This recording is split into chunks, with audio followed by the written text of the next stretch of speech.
नमस्कार, मैं हूं आपके साथ नावेद माजिद और आप देख रहे हैं सी न्यूज़ भारत। वक्त हो चुका है न्यूज़ बुलेटिन का, जिसमें हम जानेंगे कि कहां हुई लाखों की लूट, साथ ही जानेंगे कहां किसान धरने पर बैठे।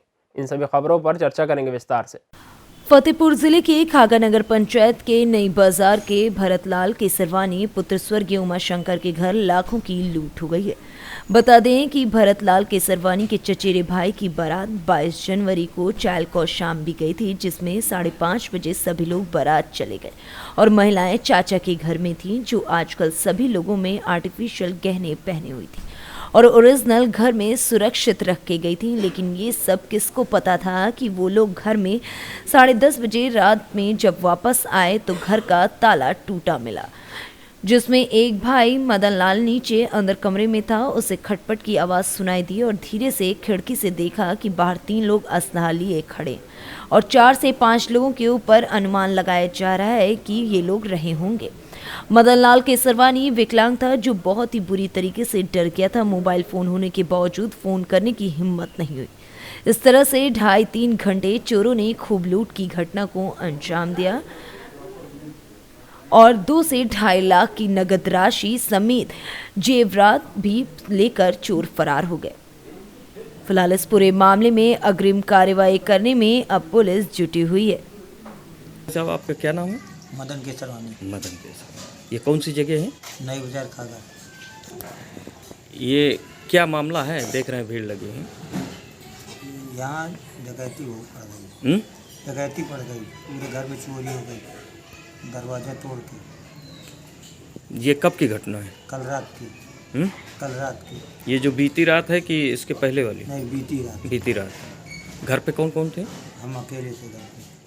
आप इतने बड़े घर पे अकेले रहते हैं? हाँ, नहीं, घर पे रहते 4 लोग। हाँ हाँ 2 भाई 2 लोग। जी पर कल शादी थी, चाचा की लड़की थी, जी, सब कोई चले गए, हम अकेले थे। जी। सबसे पहले आपका हम परिचय जानना चाहेंगे। मेरा नाम भरत केसरवानी। जी जी। ये जो चोरी वाला मैटर है जी, ये आप ही के घर पे? जी, हमारे घर पे हुआ है और मेरे छोटे भाई की बारात थी। जी जी। हम लोग परिवार सही सब लोग बारात गए थे। जी जी। मेरा एक दिव्यांग भाई है जी जी। जो घर के अंदर था। जी ये मतलब वो बिल्कुल चलने और फिरने में बिल्कुल असमर्थ है। जी जी। उसके बाद उसने फ़ोन भी नहीं किया। वारदात नीचे से ताला तोड़ के जी ऊपर के दोनों कमरों के, जी उसके बाद अलमारी के लाकर सहित जी। दोनों कमरों की अलमारी टूटी, दोनों कमरों के लाकर टूटे। लगभग कितने का सामान ले गए होंगे? कितना नगद ले गए? लगभग 2 से 2.5 लाख रुपए हमारा नगद था जी। और जेवर हमारे 7 से 8 लाख रुपए के थे। जी जी। ये बताइए, जैसा कि 2 से 2.5 लाख नगद बता रहे हैं, जी तो इतना घर पे नगद रखने का क्या है? सर, 5 लाख रुपए तक की हमारे पास लिमिट जी। है। मैं इनकम टैक्स पे ही हूँ। जी मैं व्यापारी हूँ। जी मेरा गल्ला के व्यापार है। जी जी। मैं रोज बैंक से पैसा नहीं निकाल सकता हूँ, बिल्कुल बिल्कुल। क्योंकि गल्ले के व्यापार में सारा पैसा नगद लगता जी है। जी आड़तियों से नगद मिलता है और हम किसानों को नगद देते हैं। जी। आपने पुलिस को सूचना दी? मैंने पुलिस को सूचना दी। फतेहपुर से सी न्यूज़ संवाददाता ब्रजेश श्रीवास्तव की रिपोर्ट। भितरवार में किसानों को यूरिया खाद न मिलने पर किसान तहसील कार्यालय के बाहर धरने पर बैठ गए। किसानों का आरोप है कि व्यापारियों को खाद दिया जा रहा है, किसानों को खाद नहीं दिया जा रहा है, जिसकी वजह से किसानों की फसल बर्बाद हो रही है। किसानों ने मांग की है कि जब तक खाद नहीं मिलेगा तब तक वो धरने से नहीं हटेंगे। 200-300 आदमी हमारा अभी वहाँ पे खाद के लिए लाइन में खड़ा हुआ है और सोमवार का खाद का बोला सोमवार को वितरण होगा, जो वितरण आज भी नहीं हो रहा है और किसी को 2 कट्टे किसी को 1 कट्टा ऐसे वितरण करा जा रहा है और बनियों के गोदाम भरे हुए हैं और किसानों के पास कोई एक खाद का कट्टा नहीं है। बेचारे 3-3 बजे से 4-4 बजे से 2-2 बजे से ठंड में। भितरवार से सी न्यूज़ संवाददाता हिमांशु की रिपोर्ट। नारायण सेवा संस्थान उदयपुर द्वारा मिलन समारोह एवं भामाशाह सम्मान समारोह का आयोजन तिलक नगर के कम्युनिटी हॉल में आयोजित किया गया, जहां शहर के व भामाशाह जो निरंतर समाज सेवा के कार्य में जुड़े हैं उनका सम्मान किया गया। नारायण सेवा निःशुल्क फिजियोथेरेपी सेंटर के प्रभारी जयंत मेनारिया ने बताया, कार्यक्रम में पधारे सैकड़ों भामाशाहों का पगड़ी एवं संस्था के दुपट्टा पहनाकर सम्मानित किया गया। इस दौरान संस्था द्वारा किए जा रहे सेवा प्रकल्प का जिक्र भी किया गया, जिसमें दिव्यांग ऑपरेशन, दिव्यांग विवाह, घर घर भोजन, मासिक राशन वितरण, ठंड के दौरान कंबल एवं स्वेटर वितरण आदि कार्यों की जानकारी भी दी गई। जय श्री कृष्णा। परम आदरणीय कैलाश जी बाबूजी और प्रशांत जी भैया के आशीर्वाद से यह मालवा क्षेत्र इंदौर के निःशुल्क फिजियोथेरेपी सेंटर है यहाँ पे इंदौर में भी, उसके कार्य को देखता हूँ मैं। और आज यहाँ सम्मान समारोह रखा गया है, भामाशाह सम्मान समारोह, तो उनका सम्मान करेंगे और उनको इस बारे में बताएंगे कि संस्थान द्वारा जो कार्य किए जा रहे हैं, दिव्यांग बच्चों के ऑपरेशन किए जा रहे हैं, दिव्यांगों की शादी के कार्य किए जा रहे हैं, और इसके अलावा कोरोना काल में भी घर घर भोजन का कार्य किया जा रहा है। हम ऐसे गरीब परिवार को हर माह राशन भी वितरित कर रहे हैं, उनको हर माह अपन राशन का वितरण का कार्य भी करते हैं। और इसके अलावा जैसे सर्दी का टाइम है तो हम उनको कंबल वितरित कर रहे हैं, स्वेटर वितरित कर रहे हैं। इस प्रकार हमारा कार्य चल रहा है सर। आपका परिचय? मेरा नाम जसवंत मेनारिया है, मालवा इंदौर क्षेत्र प्रभारी। जो यहाँ पे नारायण संस्था द्वारा कार्यक्रम किया जा रहा है, किस तरीके से आयोजन है और क्या उद्देश्य लेके ये कार्यक्रम किया जा रहा है? नारायण सेवा संस्थान, जैसा कि आप जानते हैं, पिछले 35 वर्षों से मानवता की सेवा में संलग्न है और बहुत से लोक कल्याण के कार्य, सेवाओं के कार्य, दिव्यांगों की सेवाओं के कार्य हो चुके हैं। ये सब कार्य जो हैं पूरे भारतवर्ष से जितने भी दानी सज्जन जो सहयोग करते हैं, डोनर्स लोग, उनके सहयोग से हो पाता है। इसी श्रृंखला में जो यहाँ आत्मीय स्नेह मिलन नाम से जो कार्यक्रम हो रहा है, ये उन्हीं डोनर्स के सम्मान के लिए, दानदाताओं के सम्मान के लिए आयोजित किया गया है, जिन्होंने इस संस्थान में सेवा कार्यों को बढ़ावा दिया है, सहयोग दिया है। इस कार्यक्रम के माध्यम से हम इस इंदौर क्षेत्र के उन दानदाताओं को इंदौर से सी न्यूज़ संवाददाता सुरेश बैरागी की रिपोर्ट। हरियाणा प्रयागराज में प्रचंड बहुमत से दूसरी बार फिर बनेगी उत्तर प्रदेश में भाजपा की सरकार। उक्त बातें भाजपा के काशी क्षेत्र मंत्री, काशी क्षेत्र अल्पसंख्यक मोर्चा के सैफुल अब्बास ने कही। उन्होंने अपने आवास हरियाणा में प्रेस कॉन्फ्रेंस करते हुए कहा कि प्रदेश में भाजपा की पूर्ण बहुमत से मुख्यमंत्री योगी आदित्यनाथ के नेतृत्व में दूसरी बार सरकार बनने जा रही है। उन्होंने कहा, विपक्ष चाहे जो बोले उस पर हमें ध्यान नहीं देना है। हमारी सरकार ने काम किया है, उस काम को जनता जानती है और देख भी रही है। जनता के बीच में हम जा रहे हैं, जनता का आशीर्वाद हमें मिल रहा है और हम प्रचंड बहुमत से दूसरी बार सरकार बनाने जा रहे हैं। सर, जैसा देखा जा रहा है कि 2022 का विधानसभा चुनाव है, चुनाव में ये देखा जा रहा है कि सभी पार्टियां अपने अपने दमखम के साथ लगी हुई हैं। तो आने वाला जो विधानसभा चुनाव है, जैसे देखा जा रहा है कि समाजवादी पार्टी कह रही है कि इस समय हम 300 से ज़्यादा सीट पे चल रहे हैं, जबकि वर्तमान सरकार ये कह रही है कि नहीं, हमारी पुनः सरकार बन रही है। तो इसको लेकर भी क्या कह रहे हैं सर?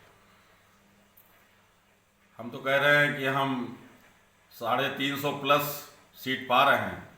भारतीय जनता पार्टी की प्रचंड बहुमत के साथ सरकार बन रही है। माननीय यशस्वी मुख्यमंत्री योगी आदित्यनाथ जी दोबारा मुख्यमंत्री बन रहे हैं। विपक्ष क्या कह रहा है उस पर हमारा ध्यान नहीं है, क्योंकि हमारी सरकार ने जो विकास कार्य किए हैं, जो उसकी योजनाएं रही हैं। प्रयागराज से सी न्यूज़ संवाददाता रणविजय सिंह यादव की रिपोर्ट। कार और कंटेनर की भिड़ंत में कार में बैठे 2 लोगों को गंभीर चोटें आई हैं। शिवपुरी रैपर बदरवास थाना क्षेत्र के अंतर्गत बदरवास बाईपास श्रीपुर पर आज सुबह शिवपुरी से गुना जा रहे कंटेनर में पीछे से कार आके घुस गई और दोनों को गंभीर चोटें आई हैं। बताया जा रहा है कि कंटेनर ने आगे से ब्रेक मारा और कार वाले अपनी कार को कंट्रोल नहीं कर पाया, इसकी वजह से ये हादसा हुआ है।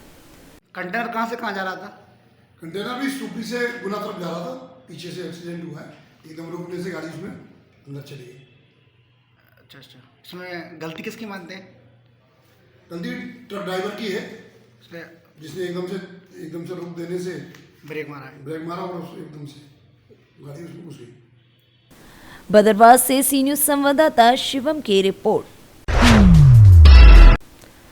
जलालपुर विधानसभा क्षेत्र के कांग्रेस से भावी प्रत्याशी आलोक पाठक ने झोंकी ताकत। वहीं कोविड-19 का पालन करते हुए वो जनसंपर्क कर रहे हैं।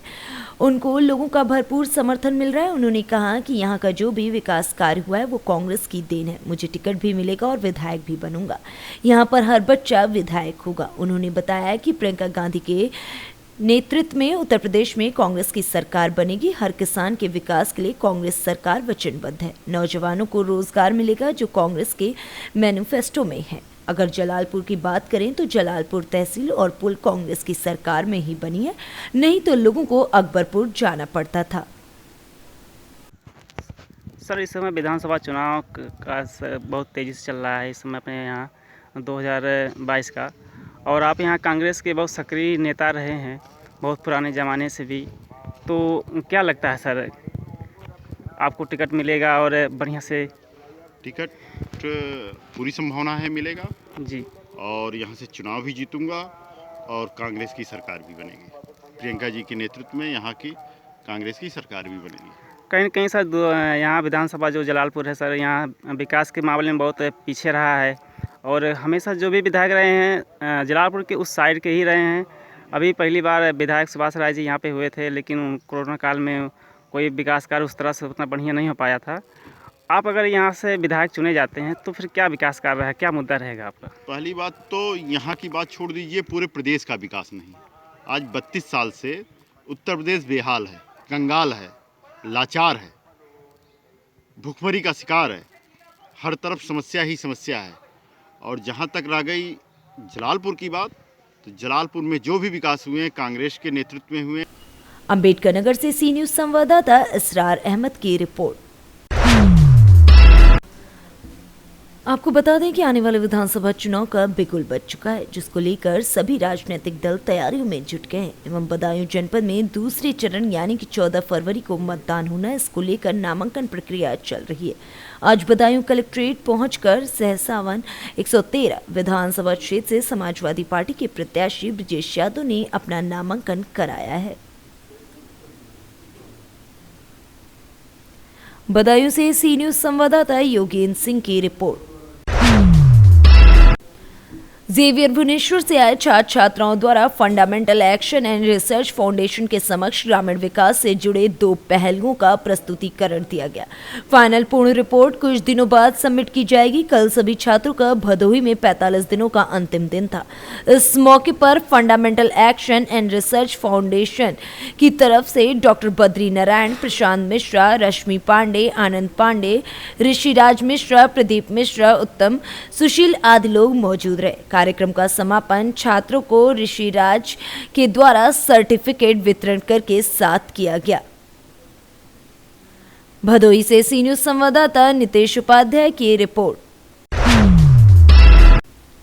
नौरंगपुर जिले के पापड़ाहांडी ब्लॉक में स्टेट हाईवे 39 पर उमरकोट रोड के केंदुगुड़ा जंक्शन पर आज दोपहर एक सड़क दुर्घटना में 3 लोगों की घायल होने की सूचना मिली।